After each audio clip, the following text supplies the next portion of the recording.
Hello and welcome to Toyfarerapy. I am your host, Dr. Modern Toyfare, and I am joined by my YouTube wife, the man who founded the NECA Illuminati, Mrs. Dr. Modern Toyfare, Jarmar_Games. Along with the man Modern Toyfare has majority custody over, 1/3 of the Figuratively Speaking podcast, Nurse Nate. And of course... I brought my Rodimus.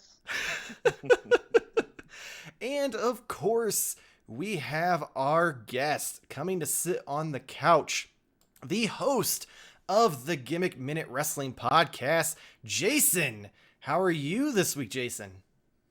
I am doing great. Do I call you Dr. Therapy or Dr. Toy or can I just call you Michael? You could just call me Michael. We're on a first name basis. We've known each other outside the office. It's okay. I'm totally referring to Nate as Nurse Nate though the whole time. Yeah, that is acceptable as well. I don't think I could call Jarmar Mrs. Modern Toyfare. It's Mrs. Dr. Modern Toyfare now. Excuse me. I am a doctor. Yes. Oh, my fault. Respect the PhD. So wait, you're Dr. Mrs. Dr. Modern Toyfare? Yeah. What? Yeah, did I miss that part? Because I thought you just No, inherited yeah. my doctor. Well, I Yeah, had to go you to just school married too. into the doctor. No, Yeah, I mean, Dr. Sure. Mrs. I mean, Doctor. more power Yeah. to you. But that's not the point of this show. So the way that Toyfarerapy works is we are going to ask our lovely guest a handful of questions to find out what and why they collect the toys that they collect. So let's get right to it. What toy lines do you collect, and kind of what draws you to them?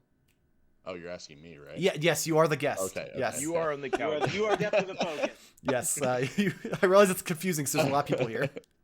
All right, so I am, as Michael said, the host of the Gimmick Minute Wrestling podcast. So that is a wrestling podcast. So I collect WWE and I think I have one or two AEW action figures. As far as like the Mattel Elite, the Mattel Ultimate Edition, and also the Legends Edition are primarily what I stick around. I haven't really delved into anything older than that. Aside from that, I also collect some of the Hasbro Ghostbuster figures just because I thought they were cool, and I'm a big Ghostbusters mark as well. So those are kind of the two things that I've been my entire life, a fan of the Ghostbusters movies and a wrestling fan. So that's kind of what drew me to my collection. I also have a nice little Funko Pop collection behind me. Same Ghostbusters and wrestling primarily. A couple of Browns players mixed in there. I see some sports ball there on the top shelf. Yeah, so I'm a huge Browns fan, so I have the entire set of I have two Baker Mayfields because he came out with two different uniforms. I have an Odell Beckham and then Nick Chubb. Nick Chubb came out last year. I haven't seen if they have a player out this year though, but I'll probably add that to the collection as well. Awesome. He said Chubb. You'll quickly Yeah. learn here at the office we are not the most mature bunch. Well, I mean, and nobody is. I mean, whenever he like breaks a huge run, I mean, my friends, like group chats are popping off with like, I got a full on Chubb right now. So yeah, I mean, it's pretty common. And then I also too with the sports, I have Rick Wild Thing Vaughn from the Major League movie because why not? It's the only Cleveland Indian you can really root for. Sure. I do know all the fictional athletes. I'm a very big fan of fictional Yeah. athletes. All right. Cool. So Yeah. Ricky Vaughn, Ricky Roy Vaughn. Kent, they're all I am a huge Roy Kent fan. who isn't? I I just know started watching someone. Ted He's Lasso. there. It's fucking amazing. Oh. Another So- show I need to start. Jason, we do like follow-up questions sometimes to keep you on the toes. So, All right. it's just kind of probably more of an obvious question or obvious answer to it. But the Funko Pops, the Dokes mostly come into play just because you couldn't really get any other representation for, say, like the Browns players or like any of the other things that you have. Is that kind of like your only option essentially? Honestly, the Funko Pop things more started with wrestling, and honestly, just the same as my figure collection. It started because of my daughter. So my 13-year-old daughter became a wrestling fan, and well, I mean, at the time though, she was 7, 8, 9, and for Christmas, that's what she wanted was Funko Pops. She wanted like wrestler Funko Pops. But she wanted all of the new and current wrestlers that she watches on TV. So for me, I was like, well, I kind of would see like the $1 Million Man. I'm like, that's kind of a nostalgia one. You know what I mean? That's from my childhood. So I would pick that up for me. And it was kind of the same with the figures. I went to Ollie's one day, and they had a whole bunch of old Elite like WrestleMania figures, and I picked her up a few for Christmas. But then there was this Undertaker one. I was like, the Undertaker is one of my favorite wrestlers, so I grabbed one for me. And that's kind of how it started. Like, I started more collecting like guys that were from my childhood, and then it kind of evolved, and I've added a little bit for more modern times, but for the most part I kind of stick to going with the classic or the old school. So do you have a favorite one? Is there like a favorite version of like a favorite wrestler that you've picked up? Yeah, probably. I probably should have grabbed a few of them down as like a prop or something, but Don't worry, none of us came that prepared for our episodes either, so. yeah. I mean, this one's honestly probably one of my more favorite ones. This is one of the Undertaker. He was kind of part of there was like a special edition that came out that were sold at Walmart, and it's kind of in his classic, like this is what he debuted in at first. So this one's one of my favorites. And I would say the Ultimate Edition of the Fiend Bray Wyatt. I mean, just the detail that came with that. I loved it. So I mean, it was one of those that I had to have. And then let me see outside of that. Yeah, I mean, I got a few up there. I mean, I could probably. There's like the Ultimate Edition Hollywood Hogan too. The NWO Hollywood Hogan. That one's great. I mean, that again, the detail faces that they have with that one, all the different customizable accessories. I've actually kind of gotten more into getting the Ultimate Editions because they have the swappable heads. They usually have 2 or 3 different types of hands. They come with more accessories and stuff like that. So if I want to change things up, I'm the type of person I get bored with stuff easily. So if I'm looking at something for a long period of time, like this is kind of stale, and I switch it out. So having the options with what comes with those is a little bit more appealing to me. I dig it. So obviously your collection's pretty focused. It's safe to say that, but with toys, vast properties all across the board, especially with like Funko Pops and stuff, is there a like toy line or property that you would actually like refuse to collect? Like there's nothing they could do to get you to buy one of the figures or collectibles? I don't know if there's anything that I would necessarily refuse. I would say for me, I kind of refuse to go back and buy the older stuff. Like I know a lot of collectors kind of go back and get like, especially with wrestling, the old Hasbro things. I had those when I was a kid, and I feel like if I would have kept them and held on to them, yeah, then maybe I would add a few here and there that I didn't have anymore. But I'm not going to go back and try to rebuy them or recollect them or recapture some sort of nostalgia. You know what I mean? Like that's not kind of how I'm wired. I've kind of moved past that and I've moved on. It's kind of like the same as video games. I don't mind going back and playing a classic video game every now and again, but I kind of prefer the newer, brighter, high definition graphic video games. It's kind of the same with the figures. I like the head scans and the movable parts and stuff like that, because when I was a kid I actually hated those Hasbro figures because they were stiff. They could only move one way. So if you're playing with them, which I did, it wasn't the same. It didn't simulate the same experience that you would see in the ring. And I'm my brain, how it works, I'm more about the simulation. Right. I would write out like the storylines and have like my own shows and different things like that. I always take it a step further. So when you don't have that full range of motion to kind of set things up the way that you want to me, it's just not it's not the real thing. It's not the authentic representation of what you're seeing. So for me, that's more what's more about. I think that's funny that you mentioned that, because my wrestling knowledge is really based out of the 80s. I grew up with a friend that was really into wrestling, and I never really was, but he grew up, or when we grew up together, he had the old LJN wrestling superstars, those giant rubber things. And it's funny to me that then, because that was like the first huge era that professional wrestling blew up, and they were the most immobile figures, the most movable like activity possible, and then the figures are just stuck. It's so bizarre. And I had a few of those LJNs, and that was right. And it was like, Macho Man was like flexing. Okay, that's great. And, you could have him drop the elbow and maybe do a suplex, but that's really about it. He was like stuck in that flexible motion. You could bend them a little bit. So as far as like the Hasbro, it was a little bit more bendable. But yeah, I totally get what you're saying. It was just kind of like, but at that time though, the technology really didn't exist for them to do anything where you could. That was kind of the first of the line. I honestly, I kick myself. I wish I still had those. And going back, like when I was a kid, I had a huge Ninja Turtle collection. I mean, I literally had everything. I had the sewer playset, I had the Technodrome, I had all of the different turtles, even like the side characters and different things like that. And my mom gave all that shit away, and it's gone. And I just, you know what I mean? And it's like, and for me, I could spend all that money trying to get that back, but I just I just have to move on. You know what I mean? Yeah. I can't do it to myself because, once I open up that Pandora's box, then my wife will divorce me. That's fair. That's fair. That's like taking a whole box of Ninja Turtle weapons and just throwing it away. Oh, I don't man, know. yeah, it's not like we know someone who did that at all. Oh man, my heart still hurts. I did kind of have like a sort of a silly follow-up question too, like having the ultra HD 4K editions of like your wrestling figures now.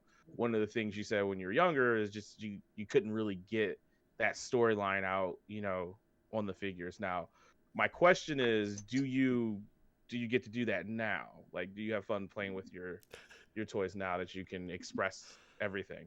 No, all my toys now are electronic. So I play with the video games, and that's how I kind of get that fixed now. That's fair. That's fair. Yeah, now they're just kind of there to make me smile. They sit on the shelf, and now and again I'll move them into a different position and put them in a different spot on the shelf and stuff like that. But for me, it's just a look at. Honestly, everything that I've purchased is more. Once I get sick of it, I know that I could eventually resell it and probably make more off of it than what I bought it for. So that's kind of more or less like where I kind of go with the collection. That's more how I justify it anyway, because I'm like, at least I have this Ric Flair pop that I got as a part of a special edition video game that is rare, so it goes for $200-300. So that would pay for about half of one of those shelves over there. Or I have a Hulk Hogan one that's $500 or $600 that I could get rid of, and that would probably pay for almost the entire collection. So for me, that's kind of how I justify it. Like, okay, I can get rid of these if I want to and make more than what I put into it. So it's like the savings account on my shelf. That is what all of us have told ourselves at one point. Mm-hmm. That's how it starts. Yep. It starts as I can, if I don't want this eventually, I'll get more out of it. That's Yeah. Mm-hmm. So I have to And then buy more. eventually, I have to buy more of them, so that way that number keeps building, and then you never get rid of them. Or if you do get rid of them, it's never the ones that are actually worth anything. Right. And you mentioned that you don't get time to play with them, but I can tell you right now, I can see multiple wrestlers back there posed, so you at least spend a little bit of time with your tiny plastic people. Oh yeah, I'll put them in a position. I mean, they're not just. I just don't want them to stand there like. Well, yeah, all boring. like I don't think Jarmar meant like, do you have a Savages. ring and you're just like woo, bam, bam, like anything like that. I think it was more so Right. just like you get to experience that posability that you didn't get as a kid. Yeah, like the middle shelf that I have, like I can kind of spin back. Like that's kind of my rivalry shelf, and of course you got Vince McMahon in the middle because the whole world centers around him. But then opposite him, I got Austin and The Rock kind of sparring at each other. I got Triple H and Randy Orton back in the corner. I got Ronda Rousey and Becky Lynch on there, John Cena and Edge, and then I think who else is on there? That might be it. I think No Chris HBK? Jericho is kind of floating there in the middle. HBK is on the other shelf. He's with the Click. So I got Shawn Michaels, Razor Ramon, Kevin Nash / Diesel, and Triple H all together in a little bunch. And Shawn, of course, is posed with his classic pose with the arms flexing, stuff like that. So yeah, I do put him in a position at least. I got Randy Savage with and Miss him. It's okay. Elizabeth. Yeah, it's okay. You can say you play with Kind them. of huddled up. Just say you play with This is them. a It's safe okay. space. This couch is the non-judgmental It's warm. couch. I pose them. I'll say that. So, I mean, I'm gonna need another beer for this. Oh, you may. So you have quite a bit there behind you, which raises the question. So do you have do you only collect certain characters? Are you like, I have to have all of this version, like with Macho, like they all have different attires, obviously, especially throughout Right. time. Do you have to have all the different variations? Are you some like completionist of some things or others? Like kind of what kind of rules do you have when you're like going through and collecting these? So I have to be really careful because I can be very OCD at times, and I am a bit of a completionist. So I tend to kind of just stick with more an era. So like I said, I tried to collect more of the 80s and early 90s era growing up, and that's kind of more what's on this shelf. And then on this shelf over here is more of the attitude era, like the 96 through 2001, 2002. And there's a few of current wrestlers mixed in there too, but for the most part I kind of stick more with that. um I'm honestly trying to replace a lot of, if I have like an elite edition of a certain figure and there's an ultimate edition coming out, I've been trying to get the ultimate editions and replacing it. Like I had a defining moment Stone Cold Steve Austin that I got rid of because the ultimate edition one came out, and I actually like that better because of what I explained more. He had different head swaps, and he had the soft good shirt and all that stuff that came with it. So I was more of a fan of that figure. So if there's one that comes out that replaces one that I have that's an ultimate edition, inevitably I'll probably do that, and that's kind of what I want to stick with. I'm either going forward, I've kind of told myself that I'm either going to buy the ultimate editions or the Target Legends editions that come out, because some of those are, they kind of target that they target what I've been looking for as far as like the classic stars and stuff like that. All right. I So take it. let me ask you this: do you only typically have like one version? So like, do you have like one Macho Man, one Hogan, or do you or in a flip off question, do you count regular Hulkamania Hulk and Hollywood as two different characters? I count them as two different characters. So yes, Okay. I do have two different Hulk Hogan. So I currently have the Defining Moments kind of classic red and yellow Hulk Hogan, which I'm probably going to try and replace that with. They have a Fan Takeover Ultimate Edition that's coming out. That's an Amazon I saw exclusive. that does look cool. Yeah, Mhm. yeah. I'm not a big So wrestling fan, but that looks cool. I'm probably going to get that and sell my Defining Moments one, because again, it doesn't have the hand swaps. It doesn't have, and Michael said, oh, you can melt it down or heat it up and pop it. I'm like, I ain't got time for that shit. I'm not. Hey, Milk I'm it just down. I hear saying, ya. there was not a single wrestling figure that I I'm was just not able to try- switch out the hands. I'm just trying to like make it easy. And also too, I like that it has the soft goods shirt that's like a terrible shirt, as opposed to like the one that I have has that like stiff plastic one. So it's not really one that you can like, if you wanted to like display them like ripping the shirt off, you can't really do that with this one. So I like the appeal of that one better. So I'll probably replace that. But then I also have the Hollywood Hogan. The only one that I really have multiples of is the Undertaker. Again, the Undertaker is one of my favorites, and he has had so many different character changes. He's evolved so much over the years, from when he first debuted in the early 90s to when he finally retired like 5 minutes ago. He's literally been like his character's literally adapted into all these different forms. Like you had the dead man, and he had two different versions, the gray version that I showed you, and then a version where he's wearing purple, and I have both of those figures. Then he kind of morphed into this more like Lord of Darkness character, where he wore more like capes and cloaks and had like a teardrop in his eye. And then he kind of transitioned into the American Badass, where he was a biker and had those different outfits and stuff like that. So he's had so many different gimmicks, but versions, I guess, of the same gimmick, that it's been fun for me. And since he's one of my favorites, like I feel like if there's an Undertaker figure, I'll probably pick it up if it's one that I don't have. But outside of that, the only I think the only duplicate that I have is the Fiend Bray Wyatt, because they had the Ultimate Edition came out, and they had the Elite figure, and honestly the Elite figure was so oversaturated, trying to sell it is pretty much pointless. Yeah. So I just end up keeping both of them. So Who knows? With him getting released, maybe that will skyrocket. that's true. One can only hope. I mean, there's something you kind of keep you keep going back to wrestling figures. It seems like you have a lot of those, but what I do about have the Ghostbusters though with too? the Ghostbusters waves? Are you finding yourself wanting to just get all of them? Because of course you got new movie coming out, and there's a new wave. Are you buying all of them, or are you just gonna stick to specific characters? Yeah, I think I might try to pick them up. I'm one that I don't necessarily always try to order it online. I'm kind of like, if I walk in a store and I see it, I'll buy it kind of thing.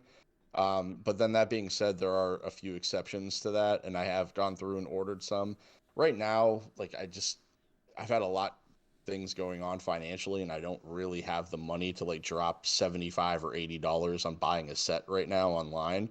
So I've kind of just decided that if I see them, because at first, the first wave of these Hasbros came out, and you couldn't really find them, and it seemed like they were going to be kind of scarce. But then all of a sudden, they were everywhere, and they were just around. So I kind of feel like maybe it'll be the same way. So they had like the older version of Pete Venkman. I feel like I got to pick that one up. I mean, Pete Venkman was my favorite Ghostbuster. So I mean, I feel like that one, if anyone else, I probably would have to buy. So, and my daughter's obsessed with what's his name, Finn Wolfhard or whatever. Yeah. So Stranger I'll probably Kids end up guy. I'll probably have to end up I'll probably have to end up getting that figure at least for her. So, but yeah, I mean, the Ghostbuster, and honestly, Ghostbusters doesn't really extend just to the figures. I also have Ecto, the Lego version of Ecto 1. Oh yeah. And I've been trying to find the Firehouse, the Ghostbuster Lego Firehouse, for like a decent price. So if I ever find it for a decent price, I'll probably buy it, but I'm not going to drop $1,000 on it. That's understandable. That's a large chunk of change. So continuing on this question, especially with the wrestling figures, they always come with the most odd accessories. Like here's a chair, here's a trash can, table, this, that, and the other. A bunch of stuff that you can't always, put on the shelf. So what do you do with your accessories? All the extra hands, the random parts and stuff. Do you try to pose them, or we're getting prepared? Oh man, or a Ziploc bag. He's just got a baggie of hands. No. Nate's gonna have a stroke. It's hands, heads, arms. There's some clothing in here. I'm glad that it's not me that almost killed Nate. It wasn't just me that almost killed Nate. Oh man. Yeah. Oh yeah. Yeah, I got a whole collection of stuff in a bag. Is that alphabetically organized? Nope, not at all. Nate, why does that trigger you so much? Because oh man, it's just I have been on the flip side of that where I've had to like find the stuff. Yeah. Like if I go to sell something and I want to make sure that it's complete, and I've had to match up hands, especially white dude hands, like those are almost impossible. So like I literally now, I get a little sheet of paper and I write out, it's bad. It's like, Hasbro, Marvel Legends, Armadillo Wave, the figure name, and I put it in a bag, a Ziploc bag that matches the size of the accessories. These don't have labels yet, but these will have labels, because I have anxiety for you for when you need to find that one hand. So Nate, here's the thing about me. I have a pretty photographic memory, and so I can usually remember what came in with each thing. So I kind of have an idea and I know what to look for. The other thing of it too is I'm very detailed in knowing what these guys wear. So wrestlers usually either have gloves on or they have their hands taped. So very few of those are just blank hands. And honestly, the blank hands can kind of go with anybody, but I can usually remember which hands came with which character. And also I keep the boxes. I have a big box full of them in the back, so That's helpful. I can actually see in the imprint like what came with it too. So that does help as well. But if there's like tape over the knuckles, that's probably for just spitballing, it's probably Triple H's hand, or or tape over the fingers, that's probably Triple H's hand, or if there's like something going over the top of the hand, that's probably Shawn Michaels, or if it's a black glove, that's more than likely one of the Undertakers or Diesel. You know what I mean? So like I pretty much will know who it goes with. It's just by looking at it. So I tip my hat to you. That's amazing. That's what I wish I could be, but I can't. Yeah. And again, I don't have near the collection that you probably have either. So that also makes a he's difference, maybe too. got like 100 dude hands in that bag, where you would have thousands of dude hands in that bag. And dudettes. And dudettes, yes. aliens and monsters. The Ghostbusters stuff, you can tell the difference because the Hasbro Ghostbusters are a lot smaller. So that helps too because they get lost in there. But yes, Jarmar. So that bag is all of your accessories. Oh, so it's not even separated of wrestling versus other things. No. Oh man, I think it's all in that so bag. let me ask you this, and this will make sense because as we speak right now, none of the shows have aired yet. But okay, do you think if you moved, you would just toss that bag in the trash? No, because I moved and I brought it with me. There you go. Wait. That sounds like a smart thing to do. I zipped it up and I packed it, Nate. Wow. Wow, who would have thought? Who would have thought? That seems like what a crazy idea. What a new age idea that you had there. Even though people, I guess at this point, if they're watching this episode, they would have watched mine. To clarify, these are hands and clothing for your figures. Right. I had random nunchucks. I have like 16 different versions of it. Red clubs from Dino, Ninja Turtles, and just literally a box of colorful plastic pieces. So they were, it was a little bit different. I'm gonna tell you why that's worse. He has a bag full of hands that are literally 99% the same molds with just slightly skin color variations that could be easily swapped out and replaceable versus your box full of individualized different variations of all the weapons over time. That's Ric Flair's head. Vintage on top of that. He can literally go and find all of these hands on eBay for like $1. Like yours, maybe not so much. It's debatable. No, it's not. I've done it back when I collected wrestling figures. If I was like, man, this character didn't come with fists, and I want them to have fists, I'd go on eBay or in the Facebook groups and just buy like a bundle of like hands from somebody for like $5. I wish I can't even do that. This is a balled up fist. It came with Ric Flair. So that came with the Ric Flair Ultimate Edition. This is a hand holding a microphone. This came with the Scott Hall Legends Edition. Is this a Rain Man moment? Right, I'm just like, what is going on? What have we done? So you already kind of touched on it, but what do you do with your boxes? Like, I assume you have all of the boxes for everything that's opened, because I see like the Funko Pops, you some of them are open, some of them are not. Same with the figures. You've got like your Ghostbusters crossover figures still in the box, but some of the wrestling figure, or a lot of the wrestling figures, not so much. Yeah, so the Ghostbuster figures, I have the boxes sitting there, but most of them are out. The only one that's not out is the Louis Tully's Bad Night one. With that was the one that you had to order online. Mm-hmm. I kept that one in the box just to keep it nice, since it wasn't as prevalent to find as the other ones. But for the most part, all of the wrestling figures are loose, with the exception of I got the Mattel Ghostbuster WWE line that they had, and I bought the entire set together, and I kept them in the boxes. I haven't taken them out. As much as I wanted to, I kind of wanted to, but then I honestly bought them to eventually sell them down the road, so I just left them in the box and kept them mint. But yeah, Funko Pops it's kind of hit or miss, because some of them that I bought that have gone up in value, I've kept in the boxes, but then there were some, like the ones that are out of the boxes, either A, I bought out of the box, or B, the box was somehow damaged, or C, it was one of those that was like really oversaturated that I figure wouldn't really be worth anything down the road. So okay, so it's all just like is it worth kind of like keeping the box kind of thing. So then all of your loose wrestling figures, you said you have a box full of boxes, so you do have those. Okay. Yeah. It's just I have a big storage area in the unfinished part of my basement, and I just have a big box or a couple boxes, and it has all the boxes inside of them. So when I moved, I actually took them all down and repackaged them in the boxes and boxed them all up and brought them over here.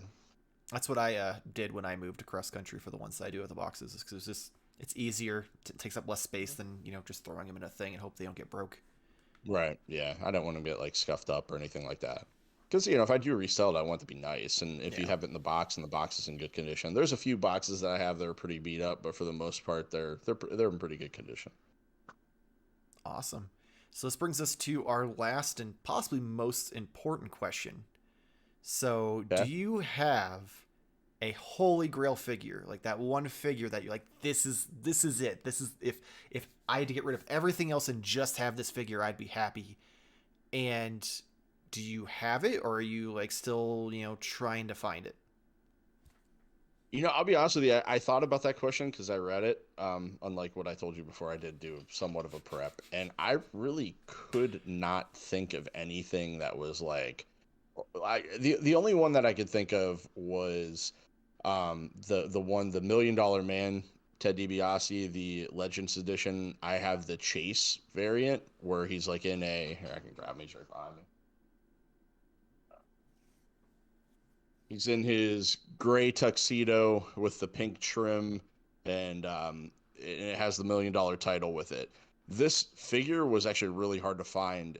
I never came across him in any of the Targets that I had, or Targets around here, and you could only get it at Target. I couldn't find it online. There were people that were finding him and selling him, but they were selling them for, 50, $60 a pop. And then I came across a guy who was looking for a trade, and he was looking forward to the Defining Moment Stone Cold Steve Austin. So I ended up trading to get that. So that's actually probably the most work that I've ever done for a figure. Probably before that, it was the red and yellow Defining Moments Hulk Hogan. I think, Michael, you remember when I was trying to buy that. I remember that. I was obsessed. I was obsessed with that one. And I kind of moved heaven and earth to try and find somebody that was selling that for a good price, and I bought it. It ended up being a loose figure, so I don't actually have a box for that one, but it had all the accessories like the cross that he was wearing, and had the title belt it came with and stuff like that. So that was another one that I did. But for the most part, I mean, it's if I find it, I find it. If I really want it, I could always order it off Ringside Collectibles or a couple of the other, toy store sites that are out there that do pre-orders and stuff like that. So, and it's not anything, I don't think there's ever been anything that I've I couldn't live without. And there's nothing that I'm in search of. I'm not like some of the wrestling collectors that have to find that LJN Miss Elizabeth that was never actually printed, that she's nude, or the What? Oh yeah, that's now a thing. you got my attention. so there's a so LJN made the Miss Elizabeth figure, but the people that work at LJN jokingly made a couple of figures where she was naked, and they even added nipples and pubic hair to it. And there was a few of them out there that they were just held on by the people that worked at LJN. Well, they eventually sold them. So collectors have purchased them for ridiculous amounts of money. And there's actually a wrestler, his name's Matt Cardona. He has a podcast called the Major Wrestling Figure Podcast. Not to plug it or anything because it sucks, but anyway, but no, he talked about it, and he actually had purchased it at one point in time, but then he ended up turning around and selling it because he felt weird owning it.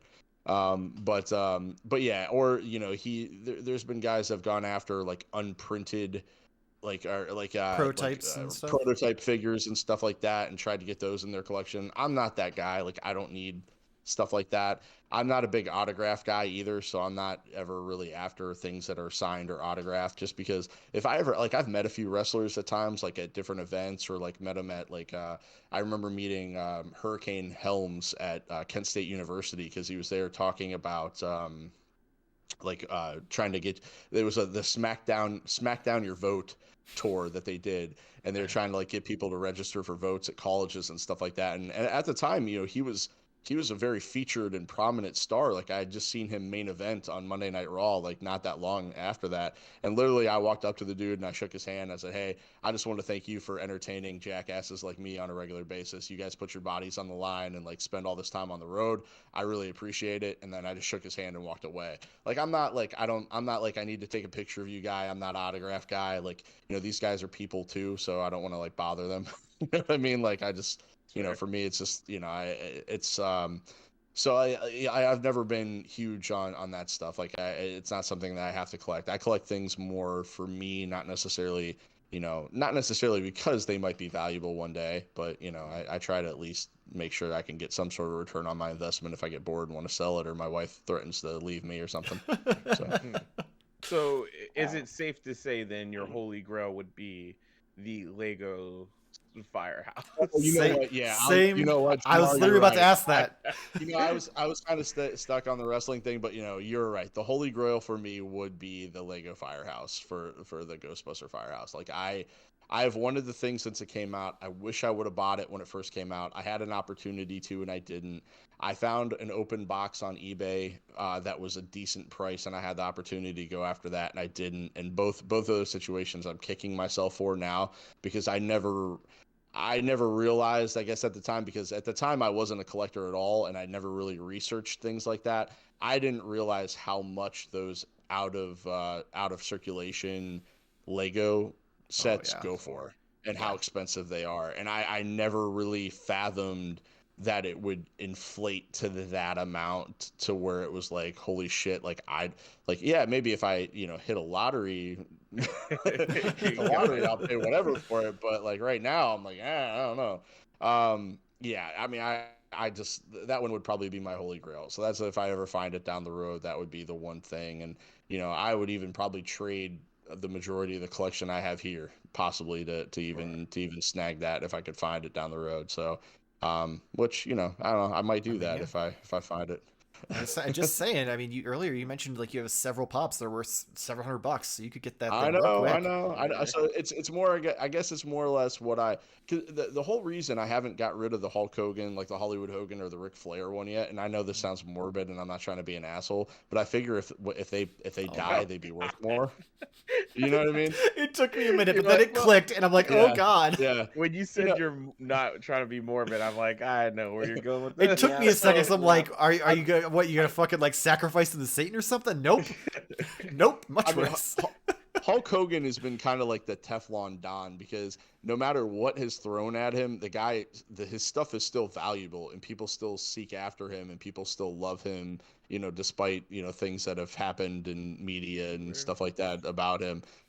So, I mean, and the fact that Hollywood Hogan Funko Pop still could net, a few $100s is pretty impressive, given that he hasn't necessarily been completely canceled by the collection community.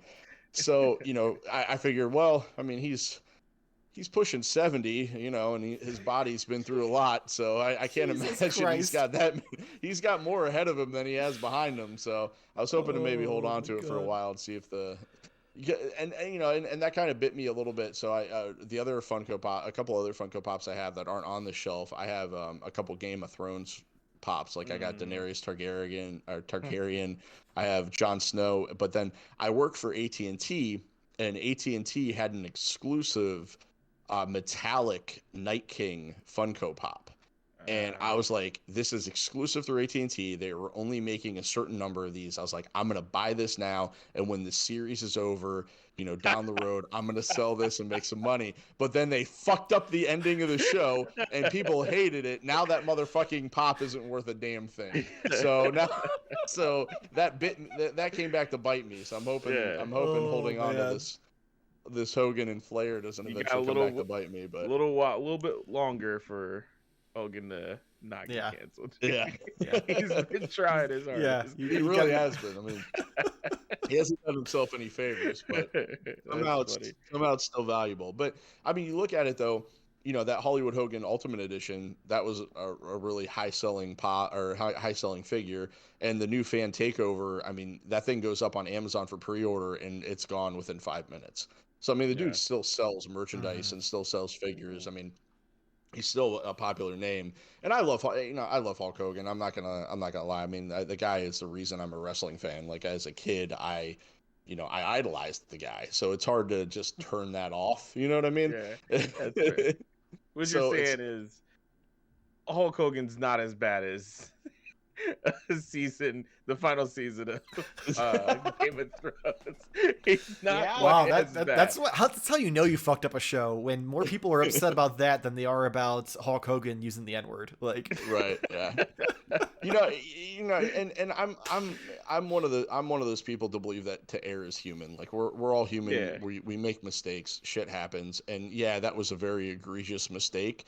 And maybe he hasn't necessarily shown as much remorse as maybe he should have for it, but it was kind of an isolated incident, and there's been a lot of people from that community that have come out and spoke to his credit and on his behalf, to where I'm like, all right, so maybe he's not such a bad guy. He just was drunk and made a stupid mistake. You know what I mean? Like, shit happens. Like, that's not a mistake that you want to have happen, and that's not a mistake that I feel like I will ever make or would want to make. You know what I mean? Like, it's not anything I endorse by any stretch of the imagination.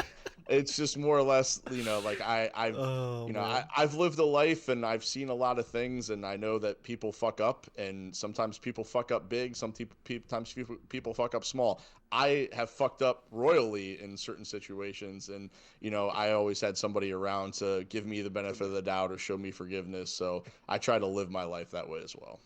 That's always good. I know that has nothing to do with figures or toys, but, you know, that's just a motto for life. Dude. It's the couch. It's therapy. It's toy therapy.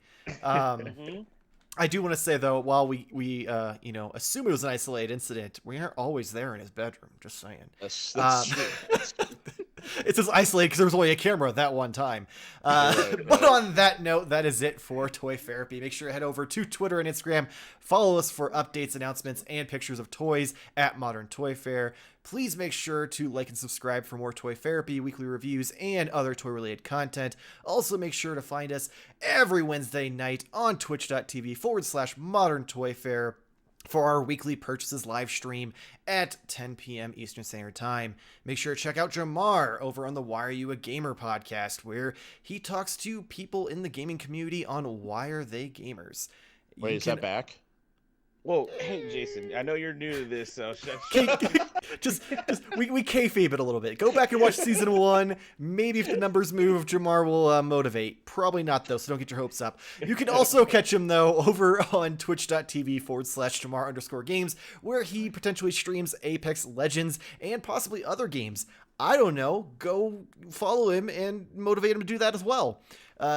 Make sure to check Nate out, though, over on the Figuratively Speaking podcast, where they have, 92 episodes of just dudes talking about toys and arguing about what should be made on any of your favorite podcast apps. And of course, Jason, tell all of the lovely viewers where they can find you. If you are a wrestling fan, or if you just want to have a good time, you can find us on all your favorite podcast networks. It is the Gimmick Minute Wrestling Podcast. It's myself, Michael, and our buddy Kevin.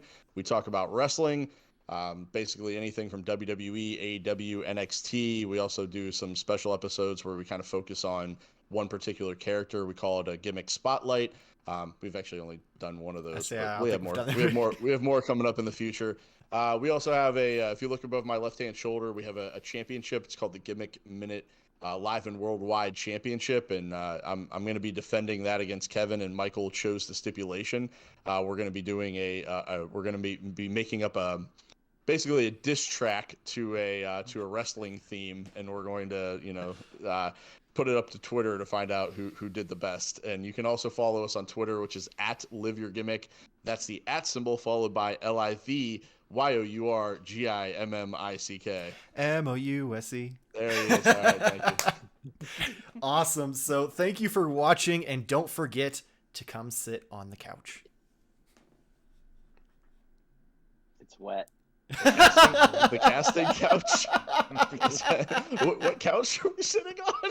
Well, yep. Now it's time to take your pants off and you get your own podcast going.